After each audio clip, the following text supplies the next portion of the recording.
Está começando mais um programa, Momentos Espirituais, produzido pela equipe de comunicação do Centro Espírita Paulo de Tarso, Vinhedo.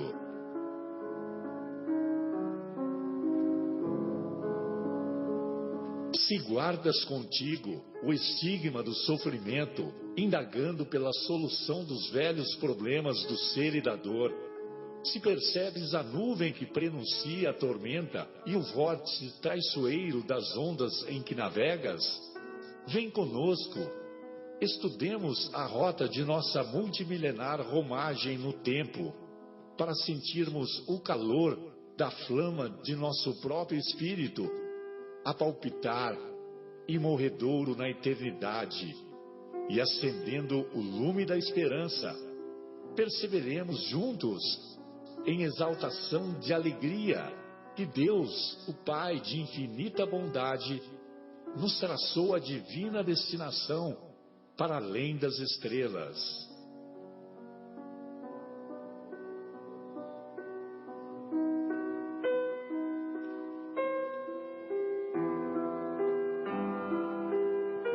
Uma boa noite a todos. Estamos iniciando mais uma edição do programa Momentos Espirituais.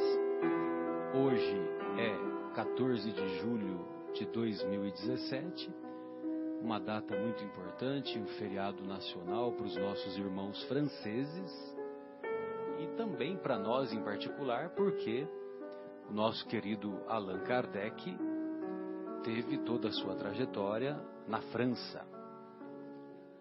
Passou um tempo na Suíça também, onde ele estudou lá no colégio de Yverdun, na Suíça, quando ele foi aluno do professor Pestalozzi. Muito bem, estamos iniciando mais uma edição do programa produzido pelo Departamento de Comunicação do Centro Espírita Paulo de Tarso, aqui do município de Vinhedo.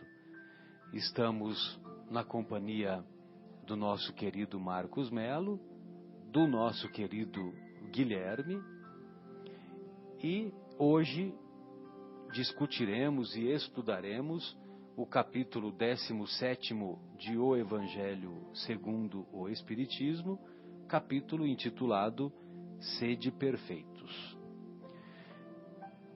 Antes de iniciarmos as nossas reflexões, Marcos, Guilherme, eu gostaria de agradecer a presença do nosso querido Francisco Cajazeiras, que esteve aqui conosco proferindo uma bela preleção, uma bela exposição a respeito do valor terapêutico do perdão.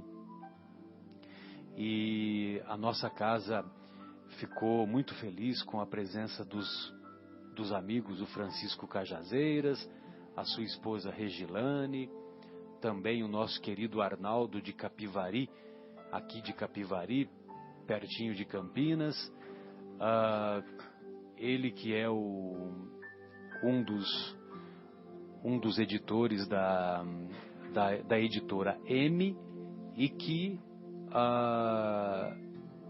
publica e que edita algumas obras que foram escritas pelo nosso querido Francisco Cajazeiras.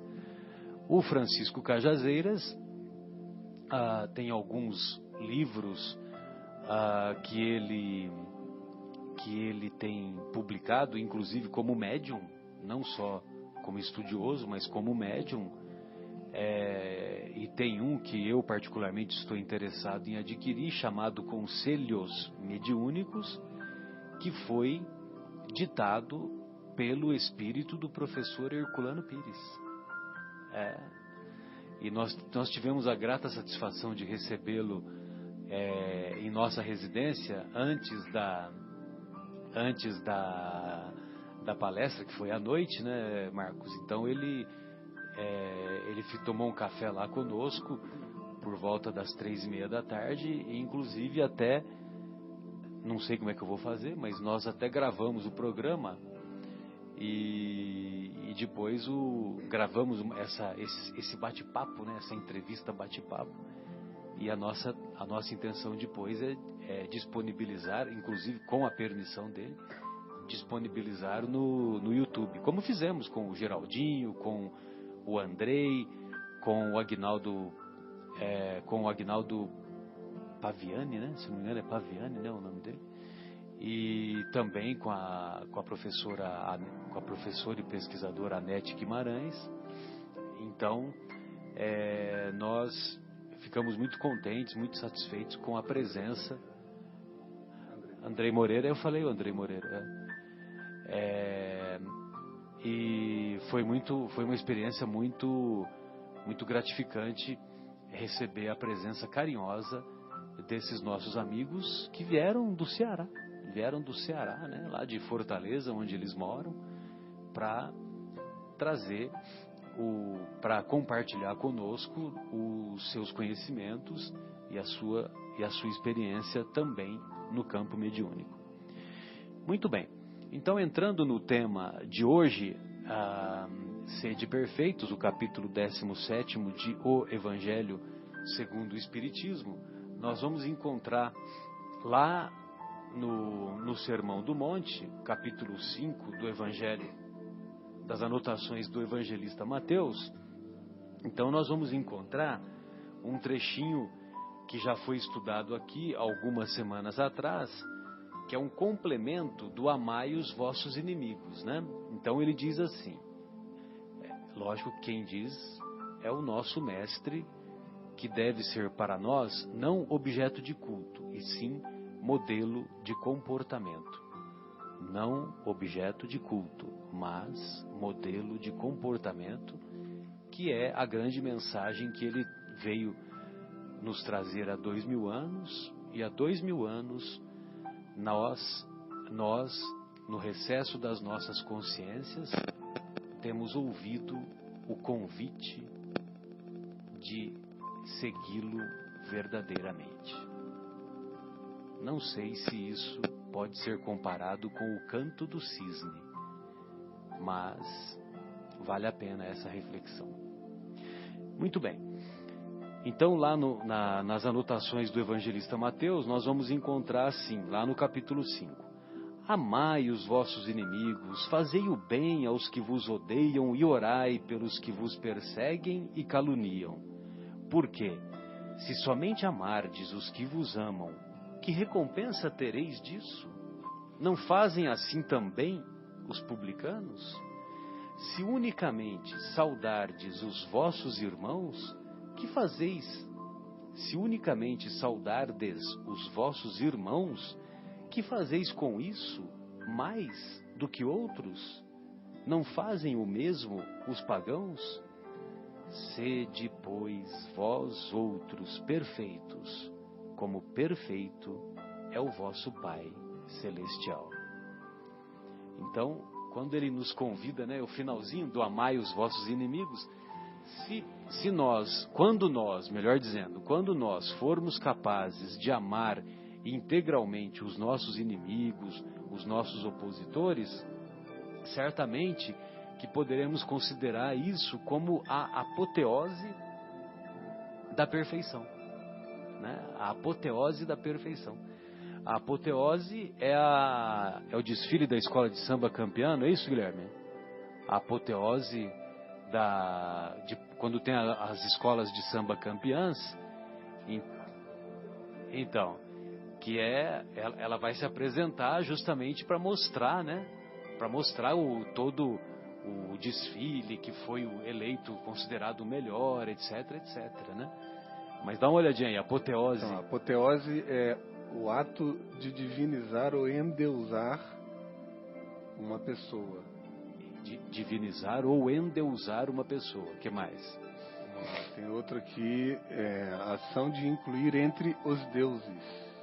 Perfeito. O que mais? É porque é uma palavra de origem grega, né? Só tem esses dois? Não, tem vários. Tem tantos aqui, quando a gente dá uma pesquisada. Deixa eu ver aqui o que mais. Vai. Da escola de samba, e tem alguma referência? Deixa eu ver. Vou colocar aqui, Sede Perfeitos e a escola de samba.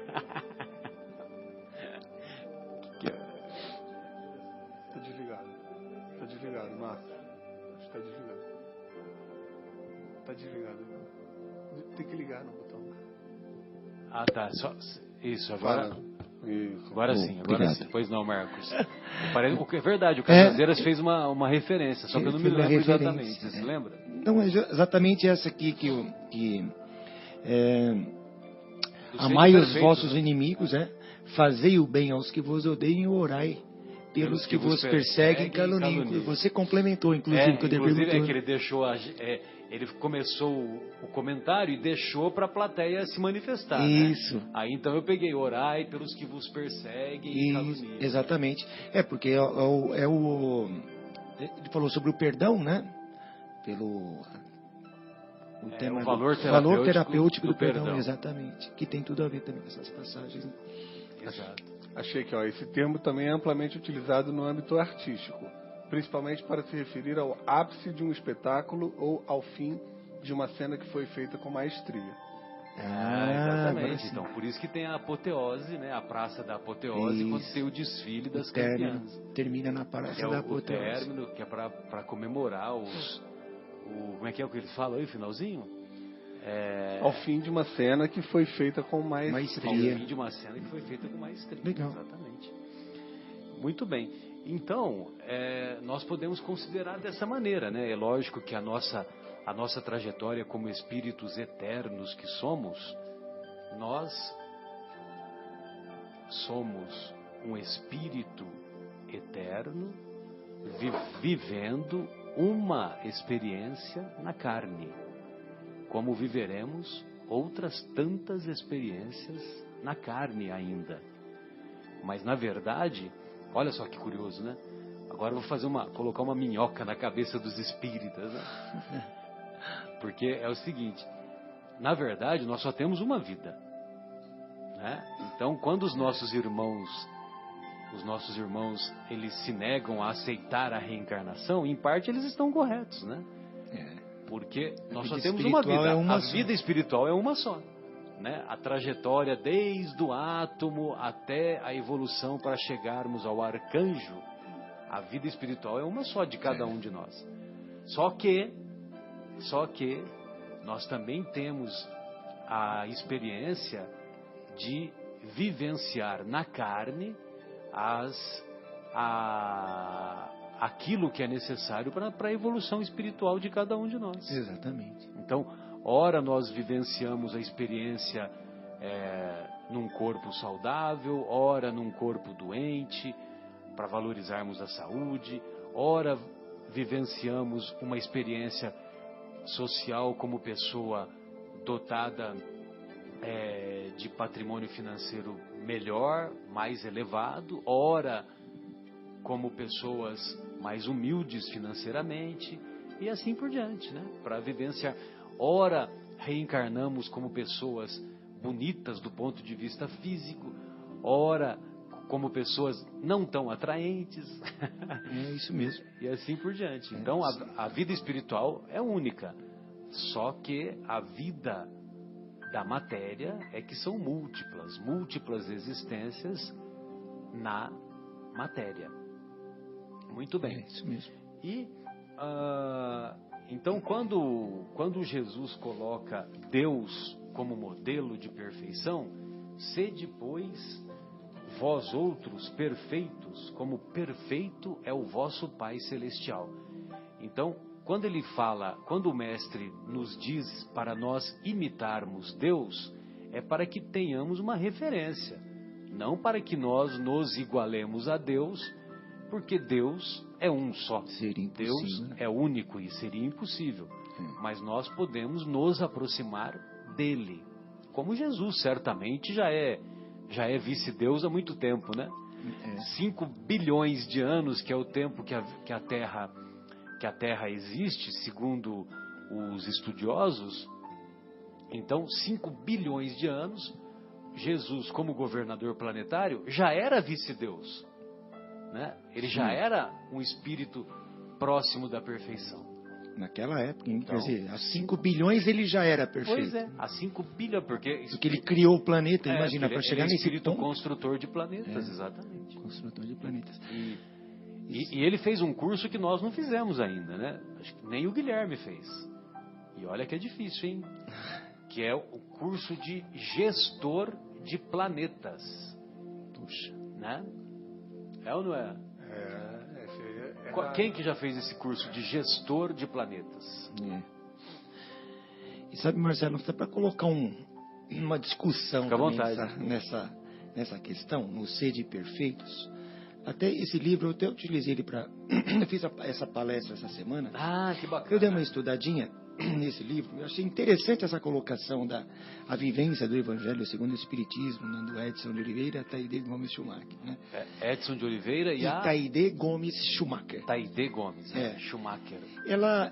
Eles pesquisaram, evidente, também para se chegar a essa explicação, a palavra perfeito, né, que naquela época, como também, até você me falou, o vocabulário utilizava a palavra para vários fins, né, não era tão grande, né? O vocabulário da língua hebraica, ele é muito restrito. Restrito, né? E, então, tem algumas palavras são usadas para duplos significados, triplos significados, entendeu? E ela pesquisou a questão da palavra perfeito, que ela, pela pesquisa dela, nessa colocação, ela se refere a completo. Até ela cita um exemplo aqui, que nós usamos ainda o completo, ainda utilizando a palavra perfeito. Até no nosso português, né? Que falou o pretérito perfeito e o pretérito imperfeito. Imperfeito e o mais do que perfeito. O pretérito imperfeito foi aquele pretérito que não se completou. Eu cantava no chuveiro quando tocou a campainha, um exemplo, né? Imperfeito, ou seja, não completou. Então até hoje tem isso. E o perfeito, eu cantei, né? Um exemplo, né? Exatamente. Usando o português para a gente explicar mais ou menos isso. Então, quando ela fala... Se eu cantei, significa que foi tudo, né? Exatamente. Que completou aquela ação. Porque até a própria passagem aqui de Jesus, né? Que ele ensina, assim, ele diz assim, amai os vossos inimigos, fazei o bem aos que vos odeiam, né? Orai pelos que perseguem e caluniam. Porque se somente amardes o que vos amam, que recompensa terias isso? Ou seja, você não completou o amar, você está amando uma parte só. Uma parte, exatamente. Né? Você não está amando... Eu só amo quem gosta de mim. Exato. Eu só gosto de quem gosta de mim. Então você não é completo. Né? Então eu achei interessante isso, ela dizer... Perfeito, né? Porque não é a perfeição... Completa a colocação. Né? Porque assim, ele diz, seja completo como Deus o é, completo. Né? Eu achei muito interessante assim, levar isso em discussão também. Né? Que... ela encontrou esse significado de perfeito também como completo na língua hebraica. Bela analogia aí, Marcos. Boa, né? Poxa, manda bala. Quais outras analogias que ela trouxe, quais outras reflexões aí? Fica à vontade. Então, essa foi a que eu peguei aqui de imediato. Que né? É bem legal, né? Você traduziu o perfeito por completo. Por completo. Né? Exatamente. Porque até assim, ligando a esta passagem... Quando você ama apenas os que te amam, o que é amigo, né? O próximo, exato, é um amor ainda, é uma coisa incompleta. Exato. Né? Jesus diz para que sejamos completos, para que possamos amar a todos, né? Fazer a coisa completa. Né? Perfeito. No relacionamento a dois também tem uma... Eu não sei se foi o pessoal da psicologia que eu ouvi, que tem um termo chamado completude, né? Se você puder dar uma pesquisadinha para nós aí, viu, Guilherme? Completude, que também vai por esse caminho, né? Por esse caminho da realização, não só a realização afetiva no relacionamento a dois, a realização na educação dos filhos, a realização no convívio com os amigos próximos, com os amigos distantes, e a realização profissional, etc, etc, né?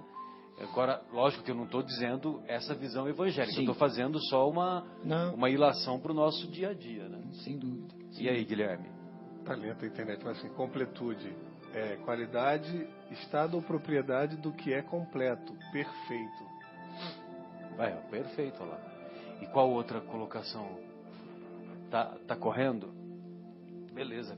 Na época que eu trabalhava numa empresa que tinha só computador de grande porte, quando estava processando, aparecia um reloginho, né? Então a gente falava assim, tá relojando. Tá relojando aqui. Tá relojando. Olha só, os verbos que nós vamos inventando, né? Relojando. E assim, uma outra frasezinha, Marcelo, que está aqui, ó, obviamente não é amado do modo mais completo, como, por exemplo, o nosso Pai que está no céu nos ama. Aqui mais um trecho, né? Ele ama a todos de modo completo. Os que o amam e os que o negam. Né? Os que o seguem e os que o contestam. E faz nascer sobre todos eles, bons e maus, justos e injustos, o sol que aquece. E derrama sobre todos a grande bênção da chuva. Então, ele quer completo, mesmo para os que negam, né? Exatamente. Isso é demais, né? Isso é sensacional, né? A bondade e a misericórdia de Deus, né? Que dá tantas oportunidades, inclusive para quem dele desdenha, né? Exatamente. Para quem dele dele pede desdenha. Jesus, né? Seja completo como o Pai o é. Exatamente. Muito bem. Você sabe que eu estava vindo para cá, e lógico, né, que para nós o modelo de perfeição na pergunta 625 de O Livro dos Espíritos, nós vamos encontrar o Kardec perguntando qual modelo de perfeição que Deus tem enviado à Terra. E a resposta é simples, né? Vede Jesus. Ou seja, esse Jesus foi o maior modelo de perfeição. Sim. E tem uma passagem curiosa que eu acho que eu já falei para o Guilherme, não sei se eu falei para você essa, sabe, Marcos? Que uma coisa assim que quando eu era católico eu tinha muita dificuldade de entender, não por ser católico, só estou explicando pelo fato de ter sido mais jovem e tal. Sim. E mesmo depois que me tornei espírita, eu ainda continuei tendo dificuldade de entender. Até que eu compreendi, até que veio a explicação que preenche, né, o meu entendimento, né? E que naqueles momentos finais de Jesus na cruz, tem um determinado momento, o que Jesus fala? Deus, Deus, por que me abandonaste? Lembra disso? Tem essa passagem. E eu falava, mas como é que pode, né? Será que Jesus ia fraquejar justo no momento final, no último minuto do segundo tempo, né? Na última jogada, entendeu? Na hora que eu estou perto do apito final. Poxa vida, né? Por que Jesus falou isso, né? E passaram os anos. Aí, inclusive, até vi uma vez eu vi uma explicação que a tradução estava errada, que não era porque Deus, por que me abandonaste, ou por que me desamparaste, e que a tradução correta seria quanto me glorificas, entendeu? Aí eu falei, caramba, né? Que será isso, né? Não engoli muito, mas ficou, né? Aí muito tempo depois, já ouvindo as explicações aí do nosso querido professor Severino Celestino, aí então ele disse, né, que quando Jesus lá na cruz diz Deus, Deus, por que me abandonaste? O que ele estava fazendo? Ele estava recitando o Salmo do Messias. Ou seja, ele estava se identificando como o Messias prometido, porque o Salmo 22 foi escrito por Davi 800 anos antes de Jesus. Isso mesmo. E é um salmo belíssimo. Se você encontrar aí, vê se a internet ajuda aí agora, Guilherme. O Salmo 22 é belíssimo, porque inclusive é um salmo profético, que ele dá alguns detalhes daquilo que aconteceu com Jesus, entendeu? Olha. E nesse salmo, o salmo começa desse jeito. Deus, Deus, por que me abandonaste? Ou seja, na verdade, ele não estava reclamando, lamentando, nada disso. Ele só estava recitando o Salmo 22, que os hebreus que estavam lá vendo aquela cena, eles sabiam disso. Eles sabiam que Jesus estava recitando o Salmo 22, que precede o Salmo 23 que todos nós conhecemos, né? E provavelmente num esforço árduo, né? Porque imagina. Você imagina, dizem, né? que a crucificação, já vi até nos documentários, ela sufoca a pessoa que está presa. O tórax vem para baixo, as secreções pressionam. A pessoa acaba morrendo até asfixiada, porque não tem mais força para fazer a respiração. Exatamente. Eu acho que vale a pena, viu? Se você não quiser, se você não der para você ler, eu leio. Vamos lá. Deus meu, por que me desamparaste? Por que te alongas do meu auxílio e das palavras do meu bramido? Deus meu, eu clamo de dia, e tu não me ouves, de noite, e não tenho sossego. Porém, tu és santo, tu que habitas entre os louvores de Israel. Em ti confiaram nossos pais, confiaram, e tu os livraste. A ti clamaram e escaparam, em ti confiaram e não foram confundidos. A ti clamaram e escaparam, em ti confiaram e não foram confundidos. Desculpa, eu fiz essa confusão, hein? Continuando. Mas eu sou verme e não homem, opróbrio dos homens e desprezado do povo. Todos os que me veem zombam de mim, estendem os lábios e meneiam a cabeça, dizendo: confiou no Senhor, que o livre-o, pois nele tem prazer. Mas tu és o que me tiraste do ventre, fizeste-me confiar, estando aos seios da minha mãe. Sobre ti fui lançado desde a madre, tu és o meu Deus desde o ventre da minha mãe. Não te alongues de mim, pois a angústia está perto, e não há quem ajude. Muitos touros me cercaram, fortes touros de Baçã me rodearam. Abriram contra mim suas bocas, como um leão que despedaça a que ruge. Como água, me derramei e todos os meus ossos se desconjuntaram. O meu coração é como cera, derreteu-se no meio das minhas entranhas. A minha força se secou como um caco, e a língua se me pega ao paladar, e me puseste no pó da morte. Pois me rodearam cães, o ajuntamento de malfeitores me cercou, transpassaram-me as mãos e os pés. Olha lá, o ajuntamento de malfeitores, né? Ele foi crucificado do lado de 2 ladrões, transpassaram as mãos e os pés. Poderia contar todos os meus ossos, eles vêm e me contemplam. Repartem entre si as minhas vestes e lançam sorte sobre a minha roupa. Lançam sorte sobre a roupa e as vestes, para ver quem que ia ficar com as vestes de Jesus. Que era um costume que eles faziam lá. Mas tu, Senhor, não te alongues de mim, força minha, apressa-te em socorrer-me. Livra minha alma da espada e a minha predileta da força do cão. Salva-me da boca do leão, sim, ouviste-me, das pontas dos bois selvagens. Então declarei o teu nome a meus irmãos, louvar-te-ei no meio da congregação. Vós que temeis o Senhor, louvai-o, todos vós, semente de Jacó, glorificai-o, e temei-o todos vós, semente de Israel. Porque não desprezou nem abominou a aflição do aflito, nem escondeu dele o seu rosto. Antes, quando ele clamou, o ouviu. O meu louvor será de ti, na grande congregação.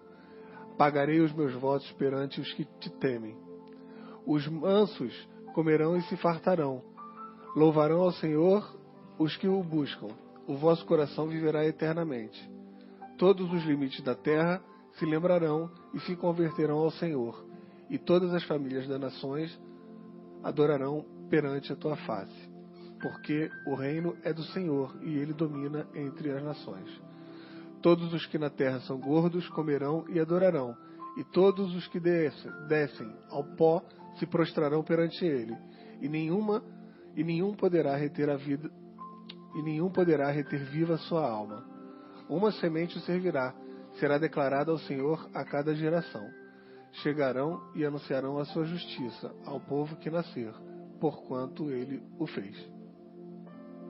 Sensacional, né? Lindo mesmo. Você viu só os detalhes, né? Incrível, hein? E 800 anos antes. Exatamente. E ele glorifica, né? Mesmo assim, ele glorifica a Deus, né? Com toda essa situação do salmo profético, exatamente. Muito bom. Onde está você? Lembra que eu escrevi? Cadê você? Ou então, às vezes eu escrevo para o Fábio, né? Que é de Minas, né? Aí eu escrevo assim, onde você está? Você tá. Que mineiro vai diminuindo tudo, né? Bom, então nós estamos estudando o capítulo 17, Sede Perfeitos, de O Evangelho segundo o Espiritismo. E vale a pena nós vermos esses comentários, nós analisarmos esses comentários que o nosso querido Kardec fez, quando ele dá as qualidades do homem de bem, quando ele descreve aquilo que o homem de bem deve ter como base em seu comportamento. Então ele diz assim: o verdadeiro homem de bem é o que cumpre a lei de justiça, de amor e de caridade na sua maior pureza. Evidentemente que nós estamos distantes de sermos pessoas desprovidas de impurezas, mas nós devemos nos esforçar para buscarmos um comportamento ético elevado. Ou seja, aquilo que nós pregamos deve estar em consonância com aquilo que nós fazemos. Se ele interroga a consciência sobre seus próprios atos, diz Kardec, a si mesmo perguntará se violou essa lei, se não praticou o mal, se fez todo o bem que podia, se desprezou voluntariamente alguma ocasião de ser útil, se ninguém tem qualquer queixa dele, enfim, se fez a outrem tudo o que desejara lhe fizessem. Nós costumamos dizer que cada dia é um presente que Deus nos dá e que nós devemos preencher esse dia de maneira a torná-lo mais belo e mais produtivo. E uma boa maneira de nós desenvolvermos as virtudes é, ao final do dia, nós avaliarmos os nossos atos e fazer a nós mesmos essas perguntas que o Kardec coloca. Se nós praticamos o mal, se nós fizemos todo o bem que estava ao nosso alcance, se nós desprezamos alguma oportunidade de ser úteis, e assim por diante. Então, isso já são características que mostram que nós estamos mais para o centro do caminho do que na margem do caminho. Pois não, Marcos, você tem algum comentário? Não, eu tenho um comentário. Fica à vontade. Sim, no Livro dos Espíritos, eu não sei qual é a questão, mas eu me esqueci agora. Eu estava tentando buscar aqui. Não sei se é o 519, o 520, não sei. Eu não me lembro agora o número. Da perfeição moral é 893 em diante. 893? Tá perto da 890. Que nesse trecho tem um texto de Santo Agostinho. Né? Não, essa é a questão 919. 919, obrigado. É isso mesmo. Que é qual aquele método mais rápido e eficaz para nos tornarmos pessoas melhores. Que é um autoconhecimento, né? Exatamente. Que ele chega ao final do dia e pergunta para si mesmo. E essas perguntas têm tudo a ver com esse primeiro item, né? Do homem de bem. Que ele se interroga a consciência sobre seus próprios atos, a si mesmo, perguntará se violou essa lei, as três leis principais, né? Justiça, amor e caridade. Isto, justiça, amor e caridade. Se não praticou o mal e fez todo o bem que podia. Então, esse primeiro item, né? Exatamente. Parece que Santo Agostinho, no final do dia, ele faz esse exame de consciência. E é assim, eu creio que a gente comece a a se aproximar dessa perfeição, né? Ou sejamos pessoas melhores nos interiorizando, né? Poxa, será que hoje que eu fiz de errado? Ou será que eu fiz todo o bem que eu podia? Será que eu ajudei? Enfim, né? E curiosamente, sabe, o Marcos, eu guardo na lembrança com carinho, porque quando eu era jovenzinho, a minha mãe me obrigava a ir na missa, né, da Igreja Católica, que nós éramos católicos e íamos à missa, aquela história toda, aquela coisa assim, catecismo, isso, crisma, que é muito comum, né, no comum, nosso país, ainda mais no interior. Lógico, ainda mais lá no interior, lá em São José do Rio Pardo, né? E eu guardo com carinho a missa, porque havia um padre, o padre Denizar. Denizar, olha só. O nome do Kardec é Hipólite Leon Denizar Rivaio. Muito bem. E o padre Denizar, ele começava os sermões dizendo isso, né? Que nós deveríamos fazer um exame de consciência, né? Que é o que o Santo Agostinho propõe na questão 919, né? E minha mãe, agora nós já somos adultos e tudo, mas quando era criança ela perguntava assim para mim, antes de dormir à noite: você já rezou? Então a gente tinha que rezar, mesmo quietinho assim, né? Fazer uma oração, né? E talvez esse poderia ser o momento de se fazer o exame de consciência. O exame de consciência. Mas claro, uma criança não ia conseguir fazer. Mas reza de criança e faz o exame de consciência quando está já adulto, né? Acho que é muito bom. Exatamente. Bem, aí ele continua, né? O Kardec continua dizendo como deve ser as características, as virtudes do homem de bem.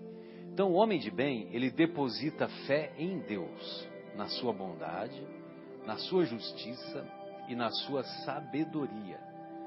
Sabe que sem a sua permissão nada acontece e se lhe submete à vontade em todas as coisas. Se lhe submete à vontade em todas as coisas. Eu sempre tive dificuldade de entender que graça que os meus filhos viam no bendito do videogame, entendeu? Porque eu sou da época do Atari, que nem aquele Atari, o Atari na época era só milionário que tinha. Sim. Só pessoas de muita grana que tinha, né? Eu jogava aquele paredão, tênis e futebol, né? Pois é. Com botão assim. Telejogo, 3 jogos. Telejogo, 3 jogos, olha lá, o Guilherme tá lembrando aqui. Então, esses videogames lá dos anos 80 e tal, eu particularmente não tive acesso. Eu também não gostava, né? Eu gostava de jogar bola na rua, né? De jogar bola lá nos campinhos, voltar com o dedo tudo estrupado, ralado, aquela coisa toda. E o campinho, evidentemente, que não era de grama, né? Não, era capaz que era de grama. Pedrinha, cheio de terra acidentes, e tudo mais. pedrinhas, exatamente. Muito bem. E aí eu tinha dificuldade de entender, né? Por que a molecada gosta tanto do videogame. E o videogame foi se aperfeiçoando, né? Foi melhorando. Aí trouxeram aquele aparelhinho do joystick, né? Que você faz vários movimentos, etc, etc. Muito bem. Hoje, as cirurgias hoje são cada vez menos invasivas. Verdade. Você tem condições, em muitas ocasiões, para acessar várias doenças, você tem condições de abrir a barriga sem fazer aquela incisão enorme. Verdade. Só colocando aquelas incisões pequenas para colocar as pinças e a câmera para poder fazer a cirurgia por vídeo, né? Cirurgia vídeo laparoscópica, né? Que o povo tem mania de falar que é a laser, mas não tem nada de laser, né? Até para extrair uma vesícula era um senhor corte, Sim, né? tinha que fazer um corte maior. Até hoje ainda faz, entendeu, o Marcos? Mas aqueles locais, aqueles serviços que já tem a videolaparoscopia e que é um serviço que funciona direitinho, então incrível, raramente faz a retirada da avanço vesícula. da ciência. Exatamente.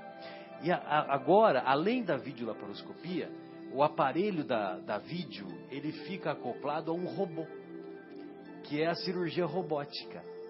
Aí esse robô, ele fica ligado segurando as pinças que estão lá no abdômen do paciente que vai ser operado, seja homem ou seja mulher. Então, essas pinças ficam lá já colocadas, né, no abdômen e tal, tudo direitinho, e ficam acopladas, ligadas no robô. O robô, o médico que vai fazer a cirurgia, ele está lá no robô, olhando um vídeo e manuseando um aparelho de joystick. Entendeu? Um aparelhinho de videogame. Então, essa geração que aprendeu a jogar videogame e que foi jogando videogame e fazendo o treinamento lá no joystick, aquela coisa toda, na verdade, o que eles estavam fazendo? Muitos desses jovens, desses adolescentes, eles estavam treinando sem saber. Sem saber, exatamente. Olha só, como é que é a evolução e a gente nem percebe, entendeu? A gente nem percebe. Que nem quando a gente conversa, né, Guilherme, sobre a crise política do país, a crise econômica e tal. Muitas vezes a solução já foi resolvida lá atrás e nós nem percebemos que já foi feita a solução. É mesmo. Entendeu? Mas aí, o que os jovens estavam fazendo? Eles estavam treinando aqueles que forem fazer medicina e depois fazer cirurgia, eles já estavam fazendo um treinamento para amanhã fazer a cirurgia robótica. Entendeu? Ou seja, Guilherme, opera olhando pela tela do computador. Entendeu? E aí ficam, geralmente, 2 assistentes manuseando as pinças quando é necessário. Porque a maior parte do tempo, os assistentes ficam lá só aguardando o colega que está operando. Essa pinça precisa fazer isso, essa pinça precisa fazer aquilo, precisa ser melhor colocada, tal. Só isso. Daqui a pouco até essas cirurgias vão ser à distância, né? Tudo por uma questão. Então, não, isso já é feito. Já é feito, né? Já é feito, mas aí seria assim, só aquele momento final. Videoconferência, tal. Então você pega lá um profissional que é mais habilitado, aí você convida esse profissional, aí o profissional ele participa dando os palpites, né? Não necessariamente. É necessária a equipe não ali necessariamente presente, manuseando, né? Entendeu? Mas lógico que ele pode dar palpite, sim. Hoje é interessantíssimo. Então, quer dizer, deposita, olha só, por isso que eu estou falando, o joystick, o videogame e a fé em Deus, né? O que tem a ver, né? Olha só, o homem de bem, ele deposita fé em Deus, na sua bondade, na sua justiça e na sua sabedoria. Sabe que sem a sua permissão nada acontece. E se lhe submete à vontade em todas as coisas. Então aquilo que eu não entendia, que os meus filhos gostavam, né, daquelas porcariadas lá de videogame, aí o tempo mostrou que tem uma finalidade e uma finalidade útil. Daquela coisa, moleque, larga esse negócio aí que você não para, você não tira a mão disso aí, você não desgruda disso. Pode estar sendo preparado para o futuro. Exatamente. Né? Exatamente. O homem de bem, ele tem fé no futuro. Razão porque coloca os bens espirituais acima dos bens temporais. Evidentemente que isso é uma virtude que nós estamos distantes de praticar. Porque ainda nós somos muito terra a terra, nós colocamos os nossos interesses materiais ainda num primeiro plano. Mas vale a pena nós mudarmos e refletirmos nessa decisão, porque quando nós chegarmos do lado de lá, né, o que vai ser cobrado de nós, ou de nós mesmos vamos nos cobrar daquilo que fizemos. Para a grande maioria de nós aqui, encarnados, o futuro é o amanhã, né? É a semana que vem, é o mês que vem, o ano que vem. Né? Esse é o futuro, as pessoas enxergam esse futuro. É o próximo boleto a ser pago. Não vê o futuro espiritual, né? Outras vidas que virão. Por isso que não dão valor aos bens espirituais. Querem resolver o agora. Não quero deixar para o meu filho não sei o quê, enfim. Né? Ou seja, pensam no material, pensam no futuro. Parece como se fosse a última vida, né? A única. Sem dúvida. Encarnada. O homem de bem sabe que todas as vicissitudes da vida, todos os reveses da vida, todas as dores, todas as decepções são provas ou expiações, e as aceita sem murmurar. Porque aceitar murmurando, aceitar reclamando também não adiantou nada. Não aprendeu a lição e vai ter outra cacetada pela frente. Exatamente. Vai ter outra cacetada, não porque Deus é cruel, porque Deus fez as suas leis. Se nós não passamos na prova, outra prova tem que ser feita. Entendeu? Verdade. Outra prova tem que ser feita. Simples assim. Nós não... muitas vezes a gente não é reprovado nas provas da universidade, do colegial, e a gente vai lá implorar para o professor dar uma segunda chance. Então, Deus não é pobre de misericórdia. Deus dá quantas chances forem necessárias, mas a gente tem que se submetê-las. A gente apela ao conselho de classe. Exatamente. Aí seria o conselho dos benfeitores espirituais. Né? Será que vamos dar mais um ponto positivo para ele ou não? Acabar ponto que positivo, não. Ponto positivo, é isso mesmo, positivo. Né? Que é a expressão que o pessoal usa, né? Lá no Rio eles usavam essa expressão também, ponto positivo. Eu pergunto para você, viu, Guilherme, que eu tenho a impressão que o Rio é um outro mundo, entendeu? Tá cada vez mais diferente do mundo de São Paulo. Tive lá semana passada, mas nesse quesito, pelo menos na época que eu era estudante, usava a mesma expressão. Usava a mesma expressão. Dá um ponto positivo. Legal. O homem de bem, ele é possuído do sentimento de caridade e de amor ao próximo. Ele faz o bem pelo bem. Ele faz o bem sem esperar recompensa alguma. Ele retribui o mal com o bem. Ele toma a defesa do fraco contra o forte e sacrifica sempre seus interesses à justiça. Sacrifica sempre seus interesses à justiça. Paga o bem pelo bem. Retribui o mal com o bem. Retribui o mal com o bem. Orai pelos que vos perseguem e caluniam, né? Então, quer dizer, é mais ou menos isso que a gente tem que ter como norte. Embora é difícil. É difícil. É difícil. É difícil. Vou aproveitar essa difícil. E pedir para o nosso querido Guilherme ler essa mensagem 216, viu, Guilherme? Intitulada Receita Difícil, da obra Vivendo o Evangelho, do nosso querido André Luiz. Essa aqui. Receita difícil, Compreenda a dificuldade, conviva com a indulgência. Mantenha a esperança, esqueça a maldade. Sofra sem reclamar. Fortaleça a coragem. Desculpe o outro, ajude o próximo. Perdoe a ofensa. Releve a ironia. Sirva sem exigir. Sustente a fé. Cumpra o dever. Trabalhe sempre. Fuja da vingança. Afaste a violência. Supere o egoísmo, busque a humildade, cultive a abnegação, combata o orgulho, tolere a impertinência, exercite o amor incondicional.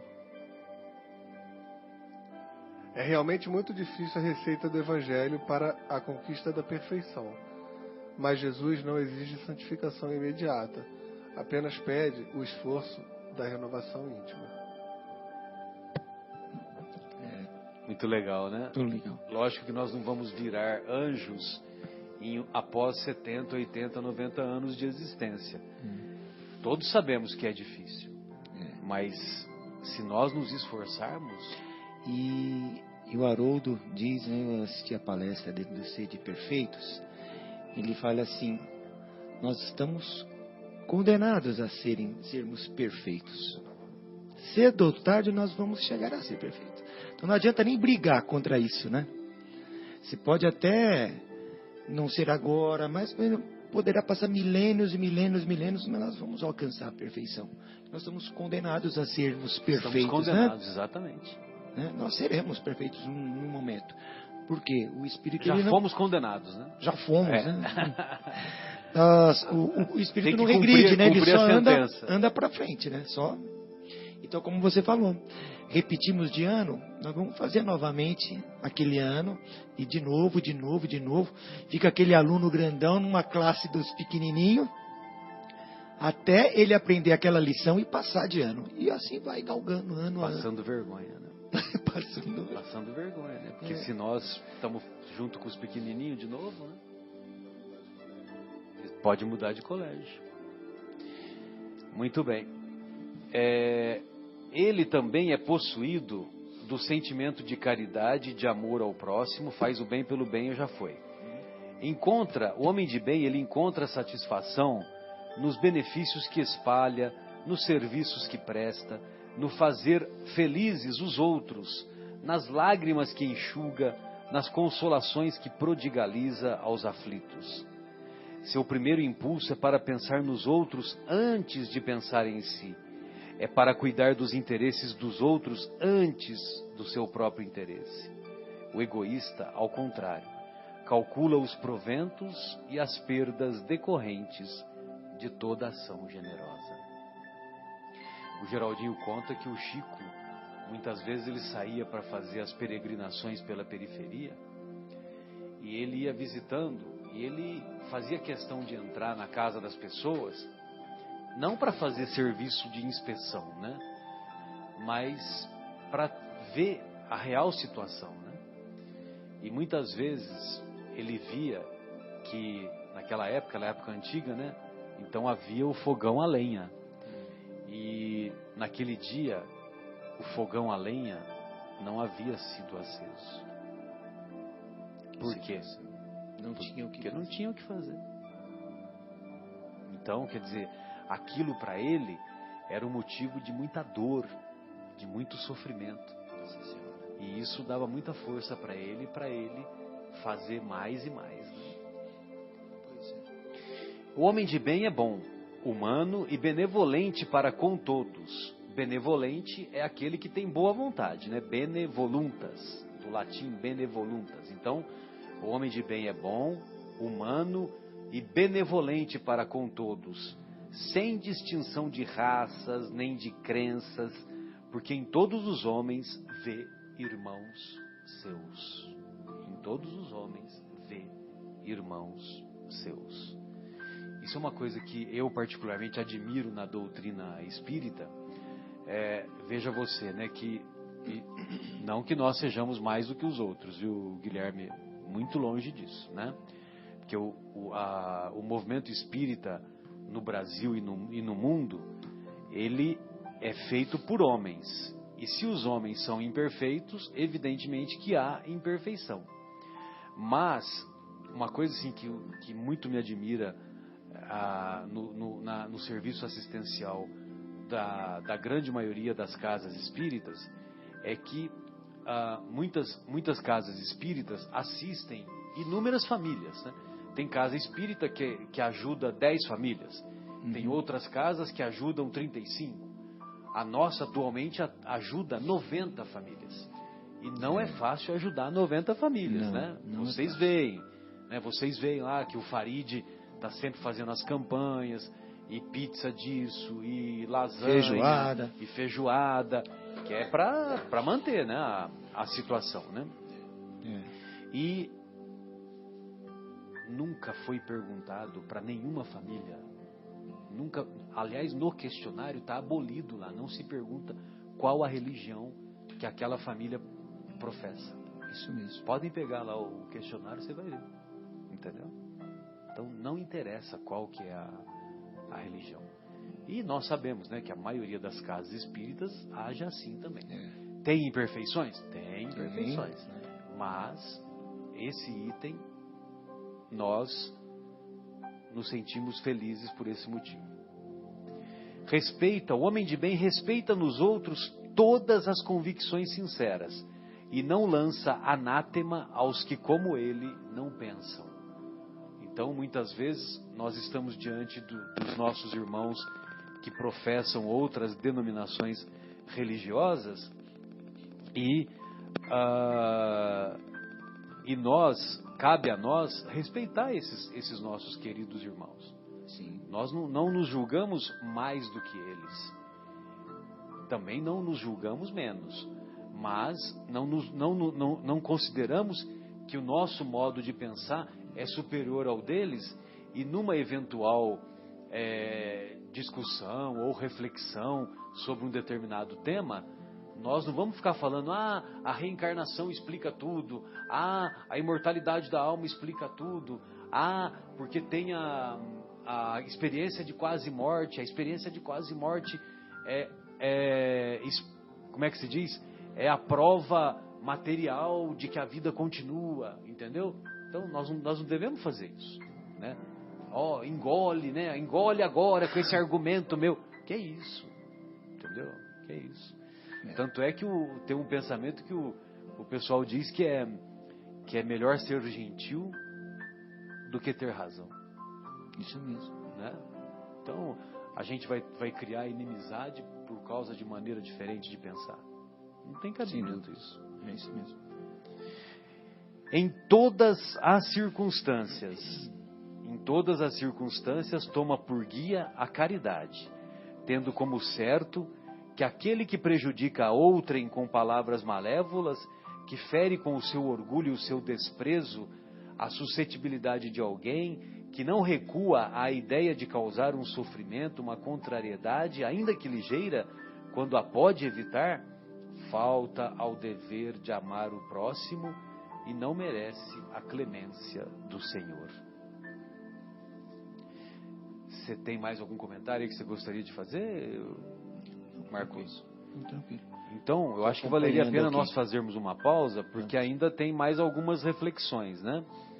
E aí depois a gente... Uma segunda parte. A gente volta para mais reflexões, né, Guilherme? Uhum. Senão vai ficar muito extenso. E a pedido do Marcos, vamos ouvir então o Caçador de Mim com o Milton Nascimento. Sede perfeitos. E estamos aqui estudando quais são as características do homem de bem.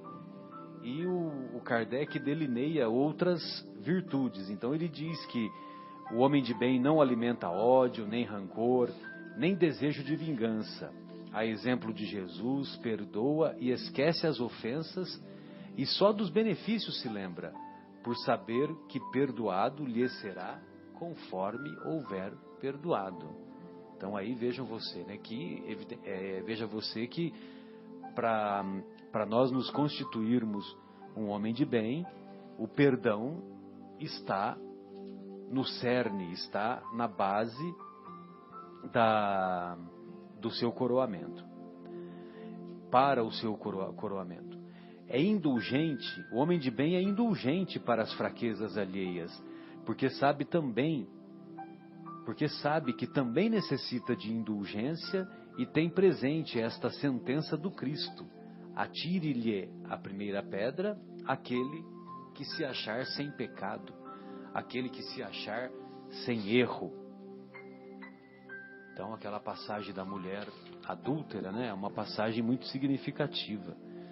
E evidentemente que indulgência, perdão e benevolência são os principais caracteres da prática da caridade e, por conseguinte, do homem de bem. O homem de bem nunca se compraz em rebuscar os defeitos alheios, nem ainda em evidenciá-los. Se a isso se vê obrigado, procura sempre o bem que possa atenuar o mal. Né? Quando nós vamos falar dos outros, nós não somos capazes de ver uma perfeiçãozinha que seja, né? Se o cara é inimigo, então, olha, o cara, ele é meu inimigo, ele é meu adversário, mas eu tenho que reconhecer, ele tem muitas virtudes. Nós falamos isso? Imagina, né? Nós só vamos lá Vamos já logo no fígado, né? No fígado, né? O homem de bem estuda suas próprias imperfeições e trabalha sem parar em combatê-las. todos os esforços emprega para dizer no dia seguinte que alguma coisa traz em si de melhor do que na véspera. Esse deveria ser o nosso esforço permanente, né? Colocar aquela plaquinha do sem parar, não só no carro, mas na nossa mente, né? O homem de bem não procura dar valor ao seu espírito nem aos seus talentos, a expensas de outrem. Aproveita, ao revés, todas as ocasiões para fazer ressaltar o que seja proveitoso aos outros. Não se envaidece, né? Não se envaidece da sua riqueza. Manda bala, Marcão. Não, desculpa, eu estava citando empolgado, né? Não, o envaidecer também pelo valor do seu espírito e pelos seus talentos, né? Sim, que às vezes tem pessoas que, evidente, nós estamos num planeta de provas e expiações, mas não estamos todos no mesmo nível, né? Não. Evidente, tem pessoas com mais talentos do que outros, tem posição social maior do que outra, até na questão de inteligência, esforço, enfim. Mas o homem de bem não se envaidece por estar num patamar mais alto do que os demais. É porque o termo seguinte... envaidece também, eu estava lendo aqui, obrigado, Marcelo. Então aí ele diz assim, que não se envaidece da sua riqueza, nem de suas vantagens pessoais, por saber que tudo o que lhe foi dado pode ser-lhe tirado. Parece que é um complemento até daquele anterior, né? E é aquilo que nós estudamos a semana passada, né? Dos ricos, né? Sim, é isso, a importância dos ricos na utilidade providencial da riqueza, né? O bom uso que se faz da riqueza. O homem de bem usa, mas não abusa dos bens que lhe são concedidos. Sabe que é um depósito de que terá de prestar contas e que o mais prejudicial emprego que lhe pode dar é o de aplicá-lo à satisfação de suas paixões. Se a ordem social colocou sob o seu mando outros homens, trata-os com bondade e benevolência, porque são seus iguais perante Deus. Usa da sua autoridade para lhes levantar o moral e não para os esmagar com o seu orgulho. Evita tudo quanto lhes possa tornar mais penosa a posição subalterna em que se encontram. O subordinado, de sua parte, compreende os deveres da posição que ocupa e se empenha em cumpri-los conscienciosamente. É aquela história, né? O patrão e o empregado, né? O patrão, ele tratando com respeito o empregado vai ser produtivo e vai trabalhar honestamente e ser produtivo para o próprio patrão. A empresa vai continuar prosperando e para ele também vai ser interessante porque ele também vai se manter por muito tempo numa empresa sólida. É isso mesmo. Por isso que é importante cumprir as obrigações. Agora, evidentemente que quando o patrão tem que chamar a atenção, ele tem que chamar a atenção não na frente dos demais subordinados, mas chama a atenção em particular. Agora, na frente dos demais subordinados, ele deve elogiar.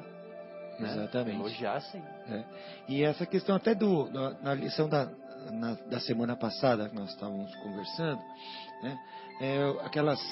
As duas forças neutras, né? Que fala de caridade para com os ricos, ou para com os superiores até, e humildade para os pobres, para os comandados. Sim.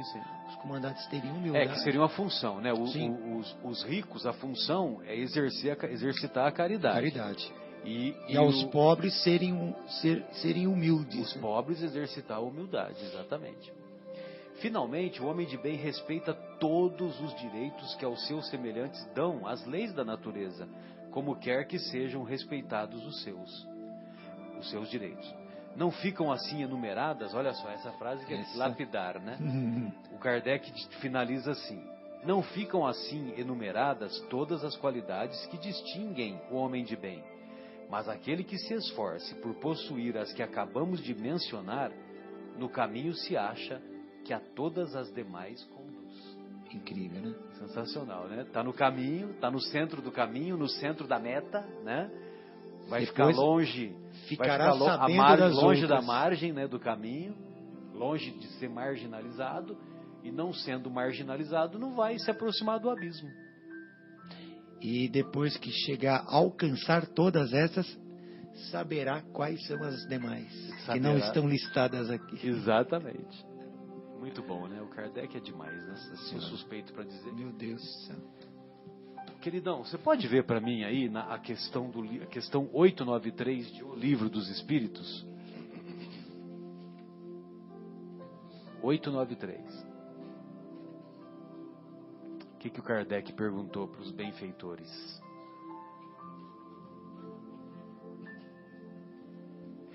Chegou? Chegou. Pois não. E eu já vou ler. Tá relojando. Ah, tá relojando? Vamos lá. Qual... Pergunta, né? 893. Qual a mais meritória de todas as virtudes? É essa? É. E qual a resposta? A resposta veio. Toda virtude tem seu mérito próprio, porque todas indicam progresso na senda do bem. Há virtudes sempre que há resistência voluntária ao arrastamento dos maus pendores. A sublimidade da virtude, porém, está no sacrifício do interesse pessoal pelo bem do próximo, sem pensamento oculto. A mais meritória é a que assenta na mais desinteressada caridade. Na mais desinteressada caridade. Muito bem. Aí o nosso querido André Luiz, na obra Vivendo a Doutrina Espírita, olha o que ele fala sobre isso. É claro que você tem virtudes. Todos nós temos-las. Inclusive, pessoas que estão atrás das grades também têm virtudes. Você é sincero. Não mente. Você é operoso. Trabalha. Você é justo. Não engana. Você é tolerante. Dialoga. Você é brando. Não agride. Você é capaz. Realiza. Você é paciente. Não se aflige. Você é solidário. Colabora. Você é honesto. Não prejudica. Você é confiante. Tem fé. Não há dúvida de que sua vida está repleta de ações nobres. Contudo, tanto quanto possível, busque no Evangelho o roteiro do amor incondicional, na certeza de que apenas com o esquecimento de si mesmo, na caridade desinteressada, você vai alcançar a virtude maior. E esquecimento de si mesmo é aquilo que nós conhecemos como abnegação. Abnegação é negar-se a si próprio. E a 894, Guilherme, o que ele fala aí? Tem aí facinho? Vamos lá, peraí. Eu tenho aqui, ó. Aqui, ó. Há pessoas que fazem o bem espontaneamente sem que precisem vencer quaisquer sentimentos que lhes sejam opostos. Terão tanto mérito quanto as que se veem na contingência de lutar contra a natureza que lhes é própria e a vencem. Desculpa, tem um ponto de interrogação. Terão tanto mérito quanto as que se veem na contingência de lutar contra a natureza que lhes é própria e a vencem? A resposta é vem. Só não tem que lutar aqueles em quem já há progresso realizado. Esses lutaram outrora e triunfaram. Por isso é que os bons sentimentos nenhum esforço lhes custam e suas ações lhes parecem simplíssimas. O bem se lhes deve tornou um hábito. Devidas lhes são as honras que se costumam tributar a velhos guerreiros que conquistam seus altos postos. Eu estou tentando entender. Isso aqui é a continuação da resposta, né? Como ainda estás longe da perfeição, tais exemplos vos espantam pelo contraste com o que tendes à vista. E tanto mais os admirais, quanto mais raros são.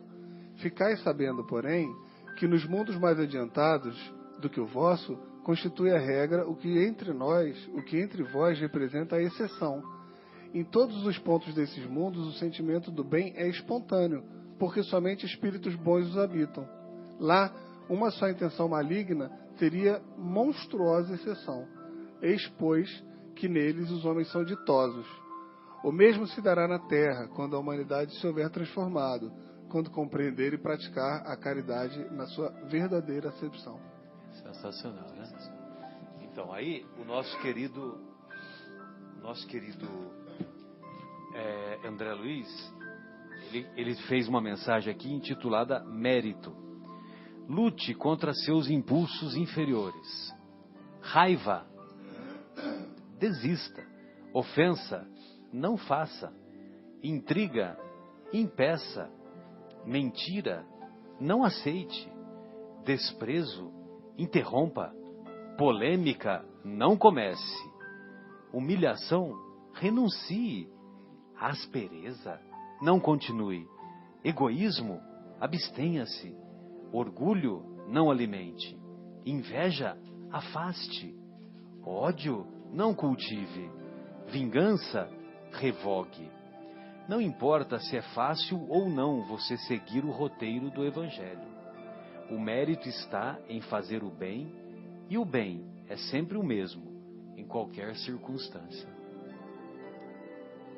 Sensacional, né? Bom, agora tem uma aqui que é para fecharmos com chave de ouro, né? Porque nós já estamos aqui vamos dizer assim, na reta final, ou caminhando para a reta final. Que é a questão 895, e eu vou convidar o nosso querido Marcos para lê-la. Aqui, Marcos. 895? É só ler. Tem a pergunta que o Kardec fez para os benfeitores e a resposta. Perfeito. Questão 895. Postos de lado os defeitos e os vícios, acerca dos quais ninguém se pode equivocar, qual seria o sinal mais característico da imperfeição? Qual o sinal mais característico da imperfeição? Postos de lado os defeitos e os vícios, acerca dos quais ninguém se pode equivocar. Exatamente. Qual o sinal mais característico da imperfeição? A resposta: o interesse pessoal. É o interesse pessoal. Então, qual que é o que mais caracteriza a nossa imperfeição? O interesse pessoal. O interesse pessoal. Aí ele continua, né? Aí ele continua. E aí? Não sei, pode continuar. Interesse pessoal. Frequentemente, as qualidades morais são como, num objeto de cobre, a douradura que não resiste à pedra de toque. Pode um homem possuir qualidades reais que levam o mundo a considerá-lo homem de bem. Mas essas qualidades, conquanto assinalem um progresso, nem sempre suportam certas provas, e às vezes basta que se fira a corda do interesse pessoal para que o fundo fique a descoberto. O verdadeiro desinteresse é coisa ainda tão rara na Terra que, quando se patenteia, todos o admiram como se fora um fenômeno. O apego às coisas materiais constitui sinal notório de inferioridade, porque quanto mais se aferra aos bens desse mundo, tanto menos compreende o homem o seu destino. Pelo desinteresse, ao contrário, demonstra que encara um ponto mais elevado no futuro. Sem dúvida. Sensacional, né? A pergunta é muito boa e a resposta é sensacional. Porque tudo que a gente quer ouvir. Porque você pode ter um monte de virtude, só que quando você é provado no seu interesse, aí é que é a como é que se diz, né? É a hora da verdade. Entendeu? Bom, e aí tem a questão interesse pessoal, intitulada Interesse Pessoal, que o nosso querido André Luiz fala assim: nem sempre sua conduta no bem está isenta de interesse pessoal. Nem sempre. Você faz a doação e quer o anúncio. Olha lá, Guilherme. Você faz a doação, só que você quer que todo mundo fique sabendo. A sua mão esquerda não saiba o que é a direita. Exato. Você faz a caridade e quer a divulgação. Você faz o trabalho e quer a primazia. Você faz o sacrifício e quer a recompensa. Você faz a palestra e quer o aplauso. Nós palestrantes, né? Você faz a assistência e quer a admiração. Você faz o estudo e quer o destaque. Você faz a campanha e quer a gratidão. Você faz a prece e quer o elogio. Você faz o benefício e quer o retorno.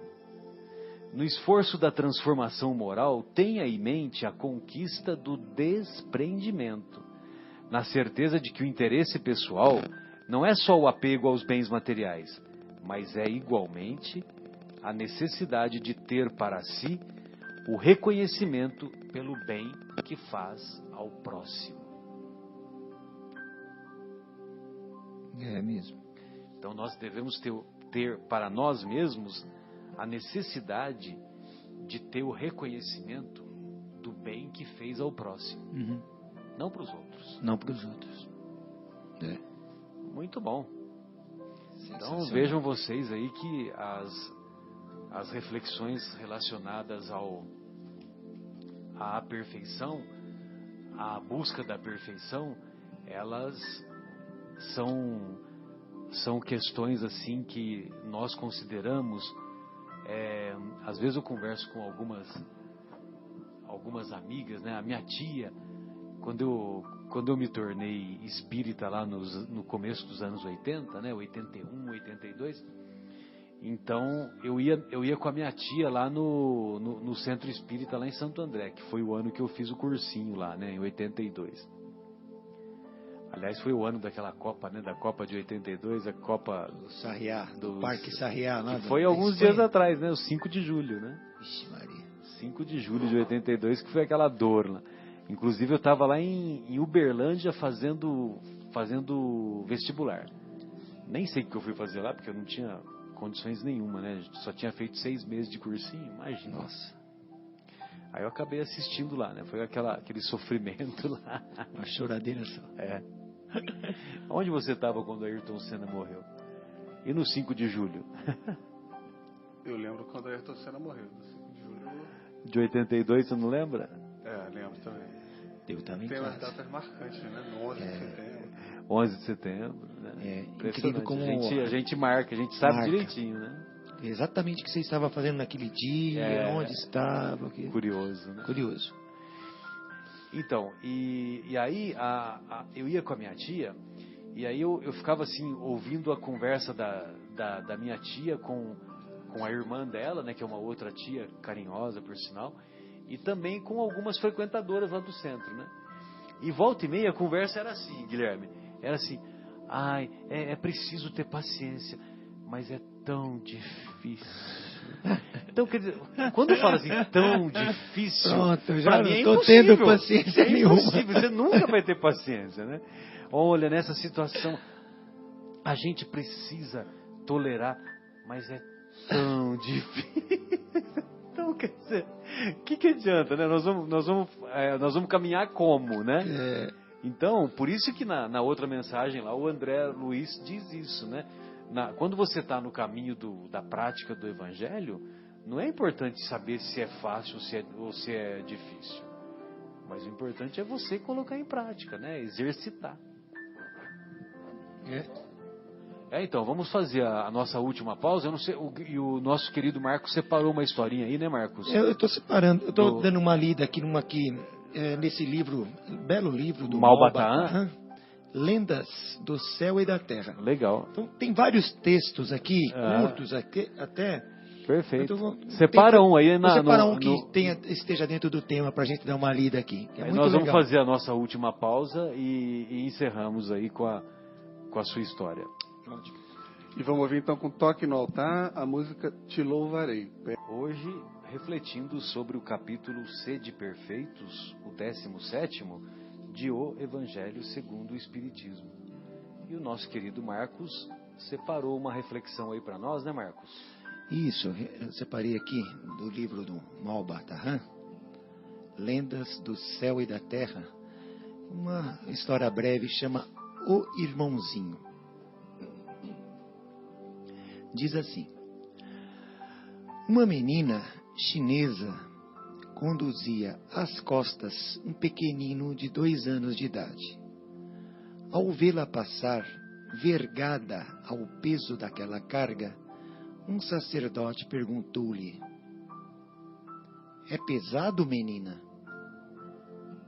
E ela respondeu: não, senhor, é meu irmão. Que linda resposta dessa menina! Atentai no profundo ensinamento que suas palavras encerram. Como parece suave a carga quando levamos ao ombro um irmãozinho querido. Sensacional. Né? Do mesmo modo, se seguíssemos fielmente os preceitos evangélicos, seríamos induzidos a dispensar a caridade a todos os nossos semelhantes.